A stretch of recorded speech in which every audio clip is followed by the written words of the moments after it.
आज तक रेडियो सुनता है सारा जहां।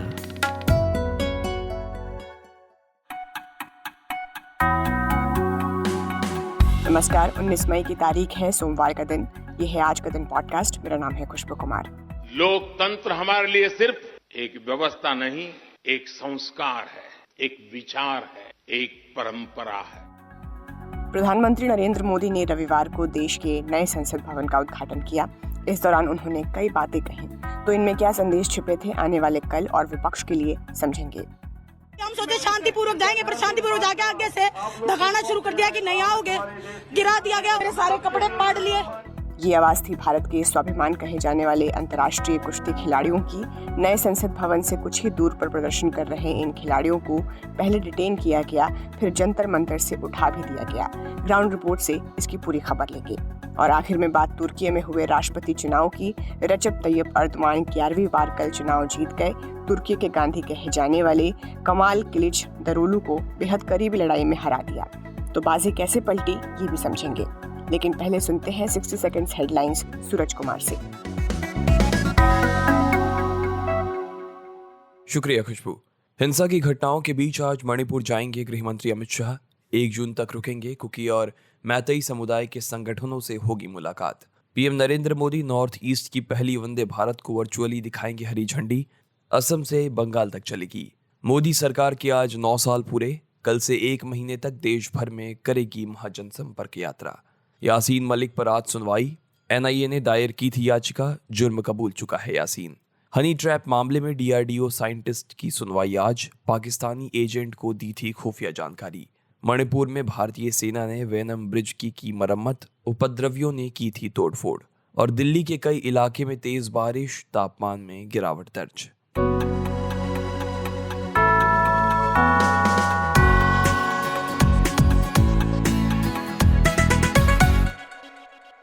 कल देश के लोकतांत्रिक इतिहास में एक बड़ा दिन था। देश को नई संसद मिली। उद्घाटन प्रधानमंत्री नरेंद्र मोदी ने किया। भारत एक लोकतांत्रिक राष्ट्र ही नहीं, बल्कि लोकतंत्र की जननी भी है, मदर ऑफ डेमोक्रेसी भी है। भारत आज वैश्विक लोकतंत्र का भी बहुत बड़ा आधार है। राष्ट्रगान से शुरू हुआ ये उद्घाटन समारोह नए संसद भवन को बनाने वाले मजदूरों के साथ तस्वीरें खिंचवाकर खत्म हुआ। इस दौरान प्रधानमंत्री ने तमिलनाडु से आए तमाम संतों के मंत्रोच्चार के बाद परंपराएं पूरी की। सेंगोल, जिसके इतिहास पर इस उद्घाटन के पहले भी ढेरों बातें हो चुकी हैं, उसको लोकसभा स्पीकर की चेयर के पास स्थापित किया गया। इन सबके बाद प्रधानमंत्री के संबोधन समेत और भी कार्यक्रम थे, जिसमें संसद भवन पर ही आधारित 2 शॉर्ट फिल्में दिखाई गईं। फिर राज्यसभा के सभापति हरिवंश ने राष्ट्रपति के संदेश को पढ़कर सुनाया। भारत की संसद का हमारी सामूहिक चेतना में एक विशिष्ट स्थान है। संसद हमारी समृद्ध लोकतांत्रिक परंपराओं का प्रकाश स्तंभ है। लोकतांत्रिक विमर्श के प्रति श्रद्धा भाव हमारी सामाजिक सांस्कृतिक परंपराओं का मूल सत्व है, जिसके आधार पर स्वस्थ वाद विवाद, अर्थपूर्ण संवाद तथा विचारों के आदान प्रदान की सुचारू पद्धतियां सदियों से हमारे देश में फलती फूलती रही हैं। प्रधानमंत्री ने अपने संबोधन में इस मौके को 140 करोड़ भारतीयों की आकांक्षाओं और सपनों का प्रतिबिंब बताया। हालांकि इस उद्घाटन समारोह में देश की 21 राजनीतिक पार्टियां शामिल नहीं थीं, जिसके लगभग 250 सांसद देश की जनता का प्रतिनिधित्व करते हैं। कांग्रेस नेता राहुल गांधी ने इस समारोह के बारे में तंजिया लहजे में कहा कि प्रधानमंत्री इसे अपना राज्याभिषेक समझ रहे हैं। राष्ट्रीय जनता दल के ट्विटर हैंडल ने एक ट्वीट भी किया, जिसमें नए संसद भवन की तुलना ताबूत से की गई। हालांकि इस विरोध से इतर प्रधानमंत्री के भाषण की बात करें तो इसमें बीजेपी की लीडरशिप में भविष्य के भारत को एक संदेश देने की कोशिश है। वो संदेश, वो मैसेजिंग क्या है, उसे डिकोड करने के लिए हमने बात की आज तक के national bureau editor Manjeet Singh Negi से। देखिए, प्रधानमंत्री नरेंद्र मोदी का एक कह सकते हैं कि बहुत बड़ा सपना था नई संसद का निर्माण। और हमने देखा कि पिछले 2.5 साल में जब भी उसके निर्माण के अलग अलग चरणों में वो लगातार व्यक्तिगत तौर पर संसद का दौरा करते रहे, नई संसद को देखते रहे हैं। और क्योंकि आजादी के 75 साल पूरा होने के मौके पर उसकी काफी वक्त से प्रधानमंत्री नरेंद्र मोदी ने तैयारी की थी और एक तरह से उनके लिए ये उनके दूसरे कार्यकाल का एक बड़ा उनका ड्रीम था कि वो 75 साल होने के मौके पर देश को एक नई संसद देंगे, क्योंकि हमने देखा कि पिछली बार 2022 में जब 15 अगस्त पर लाल किले की प्राचीर से भी उन्होंने इस बात को कहा था कि हमें 5 प्रण लेने होंगे आजादी के 75 साल में। उसमें से एक प्रण ये भी था कि हम विदेशी दासता से जुड़े चीजों को छोड़ें, और इसीलिए पूरी तैयारी के साथ, और जहां तक बात एक तरह से सांस्कृतिक राष्ट्रवाद का भी इसको एक तरह से कहें कि बीजेपी के लिए और प्रधानमंत्री नरेंद्र मोदी की एक पहल है एक ऊंचाई पर ले जाने की, क्योंकि ये चुनावी वर्ष भी है और आगे अगर 2024 में प्रधानमंत्री नरेंद्र मोदी तीसरी बार चुने जाते हैं तो एक नया इतिहास वो लिखेंगे। तो इस दिशा में कई तरह से आप देखें तो कई मोर्चों पर एक साथ प्रधानमंत्री नरेंद्र मोदी ने कोशिश की आज के कार्यक्रम के जरिए कि वो बीजेपी के लोगों को, देश को, हालांकि ये कार्यक्रम सिर्फ नई संसद का उद्घाटन भर हो सकता था, लेकिन उस कार्यक्रम को चाहे सिंगोल से जोड़ने की बात रही हो, उसकी स्थापना रही हो, प्रधानमंत्री नरेंद्र मोदी ने करीब आधे घंटे के आसपास लोगों को संबोधित किया। और जिस तरह से उनके भाषण में भी साफ तौर पर उन्होंने नए राष्ट्र, नई गीत की बात कही, तो एक तरह से साफ तौर पर एक नई दिशा देने की उनकी कोशिश रही है। मंजीत जी, हमने देखा कि प्रधानमंत्री ने उद्घाटन समारोह में लोकसभा अध्यक्ष को इशारे से पास बुलाकर कई आयोजनों में शामिल किया। क्या ये उनकी तरफ से एक कोशिश थी विपक्ष की बॉयकॉट की राजनीति को काटने की? देखिए, आज अगर आप देखें तो आज के कार्यक्रम को लेकर पहले जो कल एक प्रेस रिलीज, एक विस्तृत कार्यक्रम, मिनट टू मिनट कार्यक्रम जारी किया गया था लोकसभा कार्यालय की तरफ, उसमें राज्यसभा में विपक्ष के नेता मल्लिकार्जुन खड़गे का भी संबोधन रखा गया था, करीब 10 मिनट का।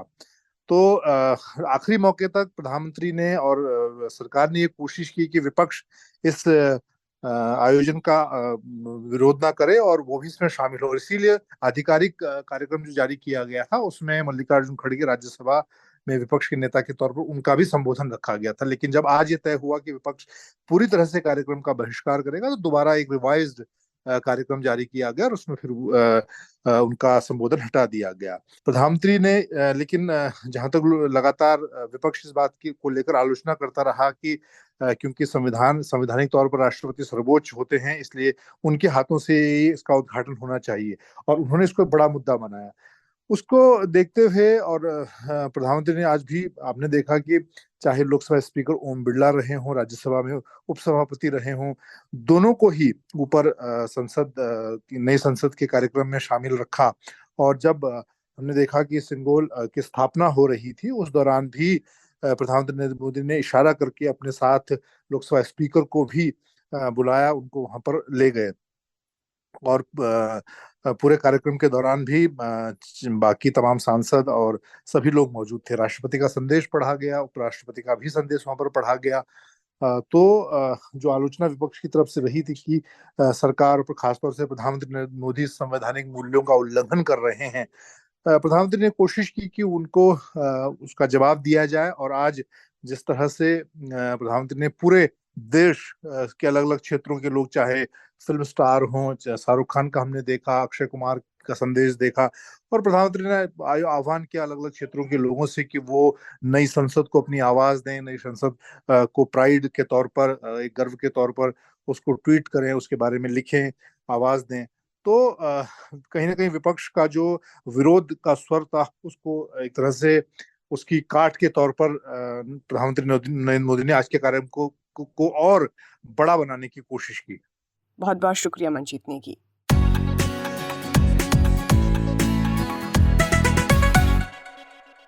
देश के नए संसद भवन के उद्घाटन के कुछ ही घंटों बाद इस इमारत से चंद किलोमीटर दूर महीने भर से धरने पर बैठे पहलवान मार्च निकाल रहे थे। दिल्ली पुलिस ने पहलवानों को हिरासत में ले लिया। जो मेडल मिले हैं, जो मेडल मिले, जो अवार्ड मिले, उन्हें जुर्माना मारे नौकरी लिए गए, तो दरिद्र बैठे उसने क्यों नहीं गिरफ्तार करते? आप लोग क्यों अपील नहीं करते? दरअसल पहलवानों ने संसद की नई इमारत के सामने महिलाओं की महापंचायत का ऐलान किया था, लेकिन पुलिस ने इस महापंचायत की अनुमति नहीं दी थी। पहलवानों ने इसके बावजूद महापंचायत का आयोजन किया और संसद की तरफ जाने लगे। इस पर उनका पुलिस के साथ टकराव हो गया। कल के डिटेंशन के कुछ ही देर बाद जंतर मंतर से उस ठिकाने को भी तोड़ दिया गया जहां पहलवान अब तक बैठे हुए थे। पहलवानों के साथ हुए इस बर्ताव पर कई राजनीतिक पार्टियों ने अपनी नाराजगी जताई। कांग्रेस पार्टी की ओर से प्रेस कॉन्फ्रेंस भी किया गया। और इतिहास साक्षी रहेगा कि कैसे एक प्रधानमंत्री अपने आप को सम्राट समझकर अपनी प्रजा को 5 किलो अनाज बांटकर सत्ता के अहंकार में इतना चूर्ण है कि जिस दिन नई संसद का उद्घाटन होता है उस दिन वहां से 1 किलोमीटर की दूरी पर हमारी देश की बेटियों का चीरहरण होता है और सम्राट ने अपनी आंखों पर पट्टी बांधी।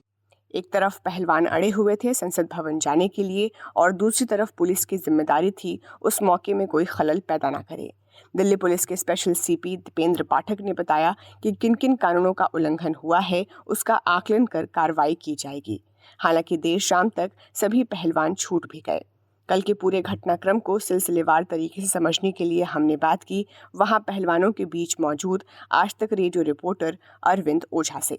एक तरफ नए संसद भवन का उद्घाटन हो रहा था तो वहीं पर जो जंतर मंतर पर रेसलर जो प्रोटेस्ट पर पिछले कई दिनों से बैठे हुए हैं उन्होंने आज तकरीबन 11:30 बजे के लगभग प्रोटेस्ट मार्च का ऐलान किया था। लेकिन पुलिस ने उनको परमिशन नहीं दी थी प्रोटेस्ट मार्च की। लेकिन 11:30 बजे जो प्रोटेस्ट साइट है वहां से जबरन जो रेसलर है वो एक बैरिकेड को जंप करके वो अचानक से संसद भवन की तरफ दौड़ने लगते हैं, जिसके बाद सभी को डिटेन्ड किया गया बलपूर्वक। पहले दिल्ली पुलिस के जो तमाम सीनियर अफसर थे उन्होंने समझाने की कोशिश की। उसके बाद जब वो लोग नहीं माने उसके बाद जो डिटेंशन होता है, डिटेंशन की प्रक्रिया होती है, सभी को एक एक करके जिसमें साक्षी मलिक, बजरंग पुनिया, विनेश फोगाट ये तमाम लोग थे उनको हिरासत में लिया गया और बस में बैठाकर पहले से चूंकि दिल्ली पुलिस ने अस्थायी जेल बना रखा था दिल्ली के अलग अलग इलाकों में, वहां पर ले जाया गया और उनको रखा गया। और शाम के वक्त जब देर शाम हुई तब उसके बाद मेडिकल कराने के बाद उन सभी को दिल्ली पुलिस ने रिलीज कर दिया है। वहीं साक्षी मलिक ने ट्वीट करके दिल्ली पुलिस पर कई गंभीर आरोप लगाए। जिस तरह से उनको हिरासत में लिया गया उस तरीके पर सवाल उठाए। साथ ही साथ ये भी कहा है कि वो फिर से दोबारा धरना स्थल पर जाएंगे और फिर से जो ये जंतर मंतर पर धरना है वो जारी रहेगा। अरविंद, हमने कल तस्वीरें देखी जिसमें तिरंगा हाथ में लिए पहलवान सड़क पर गिरे हुए थे। महिला पहलवानों के साथ भी जोर जबरदस्ती की जा रही थी। आम जनता का सेंटिमेंट पहले से पहलवानों के साथ था, तो इस घटना के बाद ये और बढ़ जाएगा और ये प्रदर्शन क्या और बड़ा रूप लेगा? नहीं, देखिए जिस तरीके पर आप या सोशल मीडिया में जिक्र हो रहा है, मैं उसकी बात तो नहीं, मैं ग्राउंड पर जो मैंने देखा, देखिए दिल्ली पुलिस के लिए करो और मरो की स्थिति होती है ऐसे में, जहां एक तरफ संसद भवन नए संसद भवन का उद्घाटन हो रहा है, प्रधानमंत्री वहां मौजूद है, गृह मंत्री वहां मौजूद है, तमाम वीवीआईपी डेलीगेट्स वहां पर मौजूद हैं। तो दिल्ली पुलिस के लिए तो यही बड़ी चुनौती है कि सुरक्षा में कहीं सेंध न लगे और जो वहां पर पूरा प्रोटोकॉल है संसद भवन के आसपास, चूंकि 144 धारा भी वहां पर लगी रहती है, तो वहां पर किसी भी कीमत पर कोई प्रोटेस्टर नहीं पहुंच पाए। जंतर मंतर पर प्रोटेस्ट का ऐलान किया गया था। उसके अलावा अलग अलग स्टेट से राकेश टिकैत जैसे तमाम लोग थे, कुछ किसान आंदोलन से जुड़े लोग, वो भी दिल्ली कूच का ऐलान कर चुके थे पहले से। तो दिल्ली पुलिस ने पूरी तैयारी कर ली थी। अब दिल्ली पुलिस का यह कहना है कि पहले तो मना किया गया था, लाउड स्पीकर से अनाउंस किया गया। उसके बाद पहला जब बैरिकेड तोड़ा गया तो भी बजरंग पुनिया और जो साक्षी मलिक और तमाम जो रेसलर थे वो दूसरे बैरिकेड पर जाकर संसद भवन के रूट पर दूसरे बैरिकेड पर जाकर बैठ गए, जिसके बाद पुलिस के अधिकारियों ने काफी समझाया उनको और ये बताया कि अभी नए संसद भवन का उद्घाटन हो रहा है जो देश के लिए बहुत इंपॉर्टेंट है, आप लोग प्रोटेस्ट साइट पर चले जाइए, 144 धारा लागू हुई है। लेकिन जब प्रोटेस्टर नहीं माने तो दिल्ली पुलिस का जो एक्शन डिटेंशन का जबरन डिटेंशन की जो प्रक्रिया होती है, उस डिटेंशन के तहत दिल्ली पुलिस ने एक्ट किया, जिसमें महिला पुलिसकर्मी भी शामिल थी। जो महिला प्रोटेस्टर थे उनको महिला पुलिसकर्मियों ने डिटेन किया, जो पुरुष प्रोटेस्टर थे उनको पुरुष कर्मियों ने डिटेन किया।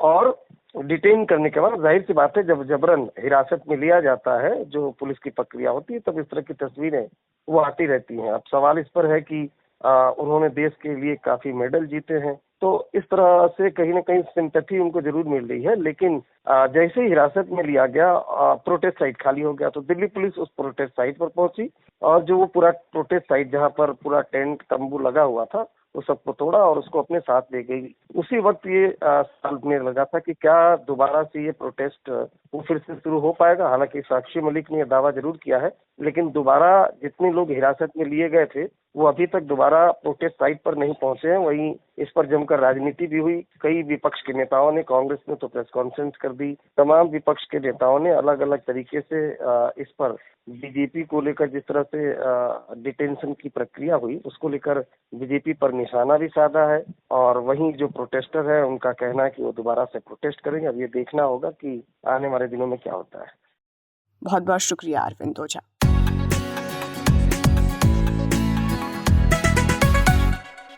दुनिया के एक और देश में कल लोकतंत्र का जश्न मनाया जा रहा था। ये जश्न चुनाव के रूप में था। कल तुर्की में राष्ट्रपति के चुनाव के लिए दूसरे राउंड की वोटिंग हुई, जिसमें वर्तमान राष्ट्रपति रजब तैयब अर्दवान की जीत हुई। यह अर्दवान की लगातार 11वीं जीत है, लेकिन इस बार उन्हें 6 विपक्षी पार्टियों के साझा कैंडिडेट कमाल किलिचदारोग्लू से कड़ी टक्कर मिली थी। 14 मई को हुए फर्स्ट राउंड की वोटिंग में से किसी भी प्रत्याशी को 50% वोट न मिलने की वजह से कल सेकेंड राउंड की वोटिंग हुई थी, जिसमें एर्दोआन को 52.3% और कमाल को 47.7% वोट मिले। एर्दोआन को 20 साल में पहली बार सेकेंड राउंड की वोटिंग का सामना करना पड़ा है। इस बार ऐसी उम्मीद की जा रही थी कि तुर्की के गांधी यानी कमाल जीत गए तो एर्दोआन के लंबे एकाधिकार वाले शासन का अंत हो जाएगा। तो कहां बाजी पलट गई, इसे समझने के लिए हमने बात की तुर्की की अंकारा यिल्दिrim बेयाजिद यूनिवर्सिटी में प्रोफेसर ओमर अनस से। ओमर इस चुनाव पर लगातार नजर बनाए हुए थे।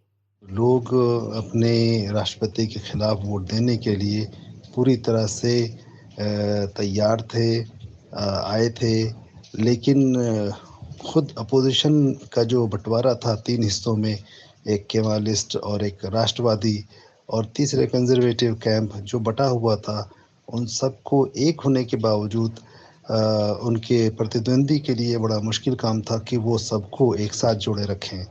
मिसाल के तौर पर दूसरे स्टेज में कमाल किलिचदारोग्लू ने राष्ट्रवादी ताकतों के साथ समझौता किया और उसकी वजह से जो उनके करीबी कुर्दिश पॉपुलेशन के जो सपोर्टर थे वो कम हो गए।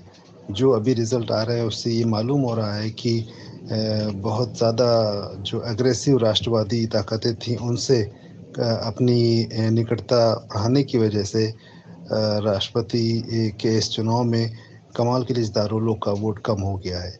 तो ये एक बहुत ही मुश्किल चुनाव था और तुर्की के अंदर जो आइडियोलॉजिकल डिविजन्स हैं उन सब को बैलेंस करते हुए 50% का थ्रेशोल्ड हासिल करना एक बहुत बड़ा काम है और उसके लिए बहुत सारी कंप्रोमाइज़ेस करने पड़ते हैं जो किसी भी नेता के लिए बहुत आसान नहीं होते।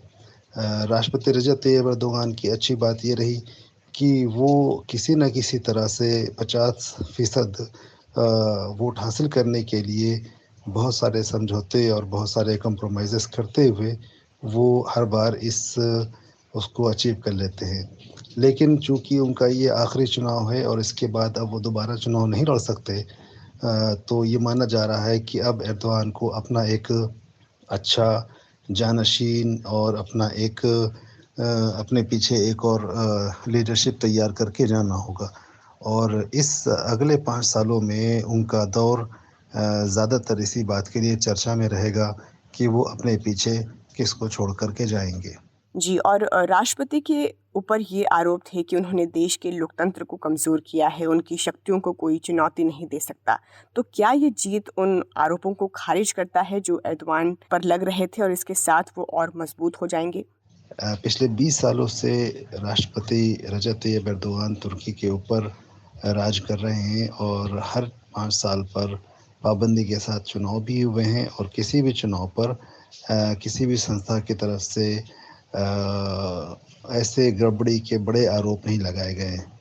तो चुनाव निष्पक्ष होने की वजह से इस चुनाव को और उस पूरे लोकतंत्र को कमज़ोर नहीं कहा जा सकता। लेकिन राष्ट्रपति चूँकि 20 सालों से तुर्की के ऊपर राज कर रहे हैं। तो ऐसे में उनके चाहने वालों में बड़े व्यापारी, बड़े बिजनेसमैन और बड़ी कंपनियां हैं जो मीडिया को कंट्रोल करती हैं, जो एजुकेशनल इंस्टीट्यूट में जिनका असर है। ऐसे में एक तंत्र है जो राष्ट्रपति एर्दोगान के इर्द गिर्द बना हुआ है और जो चाहता है कि राष्ट्रपति एर्दोगान उस स्टेबिलिटी को बनाए रखें। जैसा कि इस चुनाव में देखा गया कि उनके निकटतम प्रतिद्वंदी ने बहुत ही करीबी की टक्कर दी है और दूसरे दौर में भी माना जा रहा था कि रजब तैयब एर्दोगान बड़े वोटों से जीतेंगे, लेकिन ऐसा नहीं हुआ। मात्र 2% वोट ही उनको ज़्यादा हुए हैं और उनके प्रतिद्वंदी को सभी वर्गों की तरफ से अच्छा खासा वोट मिला है, जो इस बात की निशानी है कि तुर्की का लोकतंत्र बहुत ही बेहतर तरीके से काम कर रहा है। ये थे प्रोफेसर उमर अनस।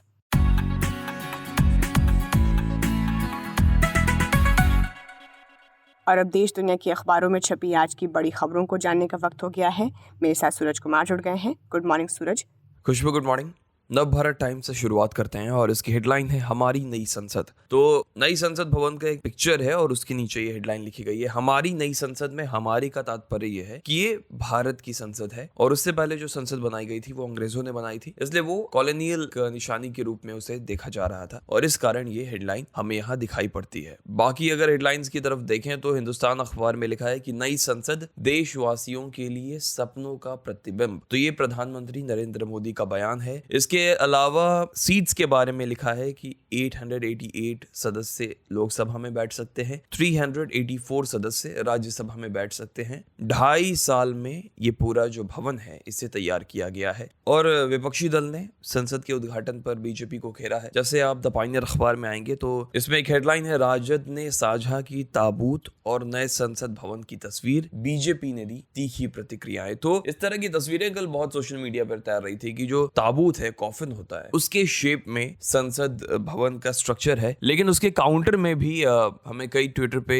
पोस्ट देखने को मिली जिसमें यह बताया गया कि जो ट्रायंगल है वो एक सेक्रेड कंस्ट्रक्शन है। अगर आप जितने भी प्राचीन मंदिर हैं उनकी अगर कंस्ट्रक्शन देखें तो वो ट्रायंगल में किए गए हैं। श्री यंत्रा का एग्जाम्पल दिया गया जिसमें 3 से 4 ट्रायंगलों को मिला के उस सेक्रेड कंस्ट्रक्शन को तैयार किया जाता है। और हमें बिमल पटेल जो कि आर्किटेक्ट हैं न्यू पार्लियामेंट पे, उन्होंने भी इस चीज को एक्सप्लेन किया था कि कैसे श्री यंत्रा से इंस्पायर होकर उन्होंने न्यू पार्लियामेंट का जो पूरा डिजाइन है वो तैयार किया था। यहाँ तक कि ये भी आया कि अगर आप हुमायूं टॉम्ब को देखें तो उसका भी जो स्ट्रक्चर है वो ट्रायंगुलर शेप में दिखाई पड़ता है। अब जब ये सब चीजें हो रही थी, खुशबू कल नया पार्लियामेंट का उद्घाटन हो रहा था, पूजा अर्चना हो रही थी, भारत को अपना संसद मिल रहा था, तब दूसरी तरफ पुलिस जंतर मंतर खाली करवा रही थी। किससे? पहलवानों से। वहां पर जितने पहलवान बैठे थे उन पर जबरदस्ती उन्हें वहां से हटाया गया और उन पर बल प्रदर्शन किया गया, उन्हें खींचा गया और वहां से उन्हें हटा दिया गया। अब इस पूरे प्रदर्शन पर आयोजकों ने केस किया है, ये भी द पायनियर अखबार पर मैं देख रहा हूँ। एक तस्वीर है जहाँ पे संसद भवन के पास की तस्वीर है जहाँ पे जो विनेश फोगाट हैं और संगीता फोगाट हैं वो प्रदर्शन कर रही हैं और उसके बाद पुलिस उन्हें हिरासत में ले लेती है। एक तस्वीर प्रधानमंत्री नरेंद्र मोदी की भी दिखाई देती है जो साष्टांग प्रणाम कर रहे हैं सेंगोल को और उनके हाथ में भी सेंगोल दिखाई देती है जब वो स्थापित करने जा रहे होते हैं। ये जनसत्ता और हिंदुस्तान अखबार दोनों पे खबर लगी है। सूरज, मैं द हिंदुस्तान टाइम्स अखबार पढ़ रही थी और ख़बर ये है कि मौसम विभाग ने दिल्ली और आसपास के शहरों के लिए आज और कल के लिए 2 तूफ़ान आने की संभावना जताई है और इसके लिए एक येलो अलर्ट भी जारी कर दिया गया है। और कल दिल्ली का जो तापमान था वो बाकी दिनों के मुकाबले ठंडा था। जी खुशबू, आज सभी अखबारों में बेसिकली तो पीएम मोदी ने जो उद्घाटन किया नई संसद भवन का उसको लेके खबरें हैं, तस्वीर हैं, या फिर आप देखोगे तो एक खबर आपको पहलवानों से दिखाई दे जाएगी कि जंतर मंतर खाली करवा दिया गया है, पहलवान वहां पे प्रदर्शन नहीं कर सकते। लेकिन हिंदुस्तान टाइम्स की पहली पेज जो है वो कुछ और खबर बता रही है और वो ये बता रही है कि मणिपुर में वापस क्लैश हुआ है और जो सीएम है बीरेन सिंह, उन्होंने ये कहा है कि हमने 40 टेररिस्ट को मारा। अब यहाँ पे आप शब्दों का चयन देखिए, टेररिस्ट। कल तक हम लोग या फिर प्रेस वाले भी समुदाय लिख रहे थे कि ये दो समुदायों की भिड़ंत है। सीएम बीरेंद्र सिंह भी मान रहे हैं कि ये दो समुदायों की भिड़ंत है, लेकिन जिन्हें मारा गया है वो टेररिस्ट हैं क्योंकि वो आगजनी कर रहे थे। अगर आप जनसत्ता में आते हैं तो ये और थोड़ा एक्सप्लेन करके लिखता है कि मणिपुर में 40 कुकी उग्रवादी मार गिराए गए। तो कुकी समुदाय के लोगों को उग्रवादी यहाँ लिख रहा है, और हमने देखा कि बीरेंद्र सिंह ने, जो सीएम है, उन्होंने इसे सीधा टेररिस्ट घोषित कर दिया है। अब नवभारत टाइम्स में आई है खुशबू, तो एक खबर मिलती है कि बारिश से कल का आईपीएल का जो फाइनल था वो धुल गया। अब जो आज एक रिजर्व डे रखा गया था उसके लिए आज मैच खेला जाएगा। और एशियन एज अखबार की खबर है कि 12 जून को पटना में अपोजिशन की जितनी पार्टीज हैं उनकी मीट होने वाली, और इस मीट को बहुत बड़ा बताया जा रहा है आने वाले लोकसभा चुनाव के संदर्भ में देखते हुए। इसके अलावा एक तस्वीर है सैटेलाइट NVS-01 जो कि लॉन्च पैड पे खड़ा है सतीश धवन स्पेस सेंटर के पास श्रीहरिकोटा, और ये नेविगेशन सैटेलाइट है जिसकी तस्वीर मुझे एशियन एज अखबार में दिखाई दे रही है। इसके अलावा कल पीएम मोदी ने जितने भी बीजेपी सीएम हैं उनके साथ स्टेट गवर्नमेंट कैसे चल रहा है उसका रिव्यू लिया, वर्क्स कैसे चल रहे हैं, आपके कार्य कितनी तेज गति से दौड़ रहे हैं, नहीं दौड़ रहे हैं, इन सब पे कल जो रिपोर्ट कार्ड है कल सीएम ने सबमिट की है पीएम मोदी को, और उसका रिव्यू लिया गया है। इस दौरान जो है अमित शाह हैं और जेपी नड्डा हैं वहां पे मौजूद थे, और अमित शाह से याद आया कि अमित शाह आज मणिपुर जा सकते हैं और इस वायलेंस के दौरान उनका ये दौरा है, तो देखते हैं आज इसमें क्या हो सकता है। और भास्कर पर भी मैं खबर देख रही थी सूरज, कश्मीरी अलगाववादी नेता यासीन मलिक को फांसी की सज़ा की मांग वाली याचिका पर आज दिल्ली हाई कोर्ट में सुनवाई है। यासीन अभी उम्र कैद की सज़ा काट रहा है और एनआईए ने फांसी की मांग की है। तो 2022 में एनआईए कोर्ट ने यूएपीए और देश के खिलाफ युद्ध छेड़ने के आरोप में यासीन को आजीवन कारावास की सज़ा सुनाई थी, और इस मामले में यासीन ने अपना गुनाह भी कबूल कर लिया था। तो आज सुबह 10:30 बजे के करीब जस्टिस सिद्धार्थ मृदुल और यशवंत सिंह की बेंच इस मामले में जो है वो सुनवाई करेगी। और जनसत्ता अखबार के पहले पन्ने पर सबसे नीचे में खबर मैं देख रही थी सूरज कि महामारी की वजह से जो अनिश्चित काल के लिए स्थगित की गई जनगणना है उसकी कवायद अब अप्रैल-मई 2024 में होने वाले अगले लोकसभा चुनावों से पहले होने की संभावना तो नहीं दिखाई दे रही है। और जब भी जनगणना कराई जाएगी तब smartphone, internet, laptop, computer, car, दोपहिया वाहनों तक पहुंच और मुख्य खपत वाले जो अनाज हैं जैसे 31 प्रश्न नागरिकों से पूछे जाएंगे। जो खुशबू और विदेशी खबरों की बात करें तो सबसे पहले मेरे सामने BBC पोर्टल खुला है, और उसकी जो पहली खबर मैं देख रहा हूँ वो रेसिप तैयब एर्दोगान फिर से राष्ट्रपति होने वाले हैं। लगातार 11वीं बार वो चुनाव जीत गए हैं, 20 साल से अब तक सत्ता में है। हालांकि कश्मीर मुद्दे पर पाकिस्तान का सपोर्ट करते नजर आए हैं, इसलिए भारत उन्हें उतनी अच्छी नजर से देखता नहीं है क्योंकि उनका झुकाव कश्मीर को लेकर पाकिस्तान की तरफ दिखता है। इसके अलावा नेपाल से खबर यह है कि नेपाल के जो पीएम है पुष्प कुमार दहल उर्फ प्रचंड, वो 31 मई को भारत आने वाले हैं। उनकी बेटी समेत 50 लोगों का डेलीगेशन भी भारत आएगा। इसके अलावा डॉन अखबार पे खबर यह है कि जो पाकिस्तान के पूर्व प्रधानमंत्री हैं इमरान खान, उन पर वहाँ के जो होम मिनिस्टर है उन्होंने ये कहा है कि अफसरों को रेप की साजिश में इमरान खान फंसाना चाहते थे। जांच एजेंसियों ने रिकॉर्ड निकाल ली है और ये हम दुनिया को सुनाएंगे। उनका कॉल रिकॉर्ड है, ऐसा होम मिनिस्टर वहां के दावा कर रहे हैं। खुशबू, और आज 29 मई का दिन इतिहास की किताब में किस तरह अपनी मौजूदगी दर्ज कराता है वो भी जान लेते हैं।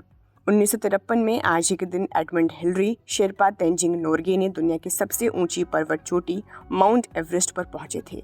वे ऐसा करने वाले पहले शख्स थे। 29 मई 1972 को एक्टर पृथ्वीराज कपूर का निधन हुआ था। 1996 में बेंजामिन नेतन्याहू इजराइल के प्रधानमंत्री बने और 1917 में अमेरिकी राष्ट्रपति जॉन एफ कैनेडी का जन्म हुआ। तो इसी जानकारी के साथ पॉडकास्ट आज के दिन में फिलहाल इतना ही। आपसे कल फिर मुलाकात होगी। इस पॉडकास्ट को प्रोड्यूस किया है कुंदन कुमार ने। साउंड मिक्सिंग का जिम्मा था नितिन रावत के पास। खुशबू कुमार के साथ थे आप। नमस्कार।